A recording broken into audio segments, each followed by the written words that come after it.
오늘 새벽 우리에게 주시는 하나님의 말씀은 구약성경 여호수아 5장 2절과 3절의 말씀입니다. 오늘 본문의 말씀을 제가 읽겠습니다. 그때에 여호와께서 여호수아에게 이르시되 너는 부싯돌로 칼을 만들어 이스라엘 자손들에게 다시 할례를 행하라 하시매 여호수아가 부싯돌로 칼을 만들어 할례산에서 이스라엘 자손들에게 할례를 행하니라.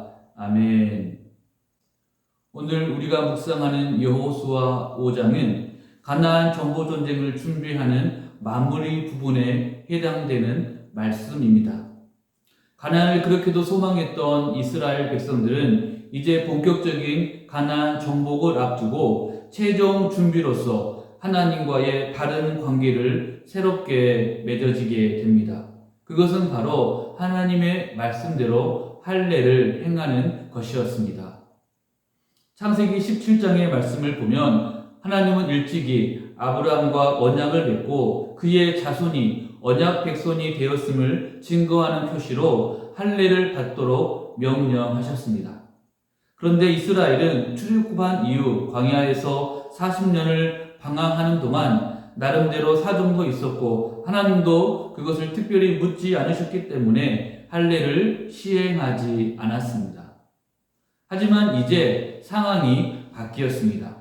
이스라엘은 가나안 정복을 앞두고 무엇보다 하나님과의 바른 관계를 맺어야 했습니다. 그래서 우리 주님께서는 광야에서 태어난 할례받지 못한 이스라엘 백성들에게 할례를 하도록 그렇게 명령하셨습니다. 할례는 하나님께서 아브라함과 언약을 맺으시고 그의 자손이 이방인과 구별되는 하나님의 언약 백성인 것을 증거하는 표시였기 때문에 하나님께 속한 모든 사람들은 반드시 순종함으로 언약 백성의 표시를 가져야만 했습니다. 그것이 바로 할례인 것입니다. 그런데 여기에는 문제가 있습니다.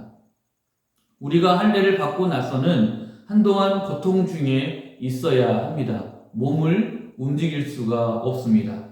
하지만 지금 이스라엘 백성들이 있는 곳은 길갈인데 이곳은 사실 적지나 다름없는 땅이었습니다.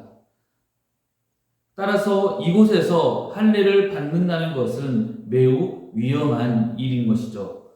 여리고성의 군사들이 이곳을 정탐하고 쳐들어오기만 한다면 이곳에 있는 모든 백성들은 죽임을 당하거나 포로로 끌려갈 수밖에 없는 상황이었습니다.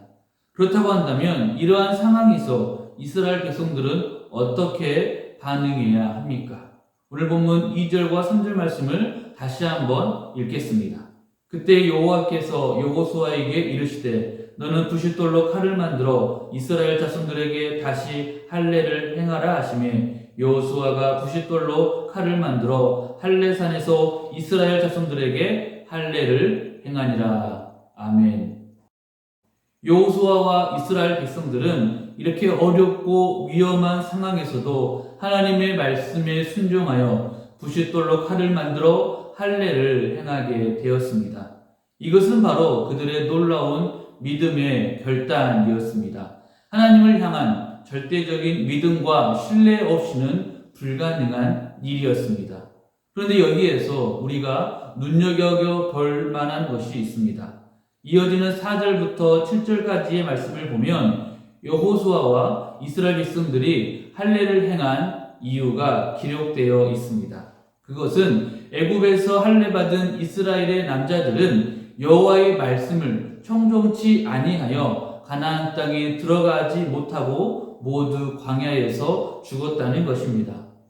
할례를 받았음에도 불구하고 가나안 땅에 들어가지 못했다는 것이죠. 이것을 우리는 어떻게 이해해야 할까요? 이 말씀은 우리에게 굉장히 중요한 진리를 말씀하고 있습니다. 할례는 하나님께 구별된 언약 백성의 표시라고 하는데 그 근거는 무엇입니까? 할례 그 자체에 어떠한 능력이 있어서 할례를 받으면 언약 백성이 되는 것이 아니라 할례라는 행위를 믿음으로 반응하여 순종했기 때문에 언약 백성이 되는 것입니다. 즉 할례는 하나님의 백성들이 이방인과 구별되고 하나님과의 영원한 언약을 기억하기 위해서 믿음으로 순종하여 몸에 새기는 표시였던 것입니다. 할례 그 자체에 능력이 있는 것이 아니라 할례를 통하여 믿음으로 순종했기 때문에 하나님은 그것을 언약 백성의 표시로 인정했던 것입니다. 만약 하나님을 향한 믿음과 순종 없이 단지 할례를 그냥 몸에 받게 된다면 그것은 언약 백성으로서의 표시가 아니라 아무런 의미 없는 육체의 흔적일 불과할 뿐입니다. 따라서 하나님 나라에 들어갈 수 있는 언약 백성의 표시는 결국 육적인 행위에 있는 것이 아니라 영적인 믿음에 있는다는 것을 우리는 깨달아야 합니다. 그래서 신명기 10장 말씀에 보면 너희는 마음의 할례를 행하고 다시는 목을 곧게 하지 말라 이렇게 말씀합니다. 또한 예레미야 4장에 보면 너희는 스스로 할례를 행하여 너희 마음 가죽을 베고 나 여호와께 속하라 말씀합니다. 이처럼 할례는 몸에 하는 것이 아니라 우리의 마음, 우리 영혼에 하는 것입니다. 우리 마음에 부정한 모든 것을 내어버리고 하나님께 속하여 오직 그의 말씀에 순종하는 것, 바로 이것이 오늘을 살아가는 우리 모두가 가져야 하는 진실된 언약의 표, 바로 할례인 것입니다.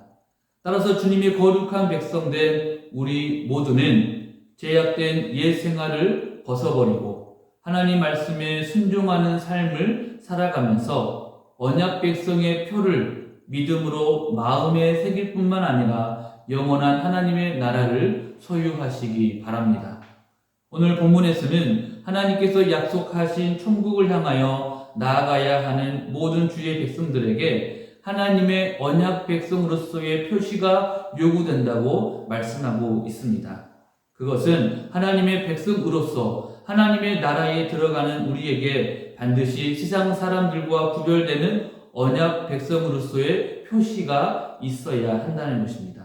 그것이 무엇입니까? 바로 우리 마음에, 우리 영혼에 하나님을 향한 진실한 믿음과 순종인 것입니다. 바로 우리의 가정과 일터와 교회에서 하나님의 언약의 말씀에 믿음으로 순종하여 그렇게 살아가는 모습이 반드시 우리에게 필요한 것입니다.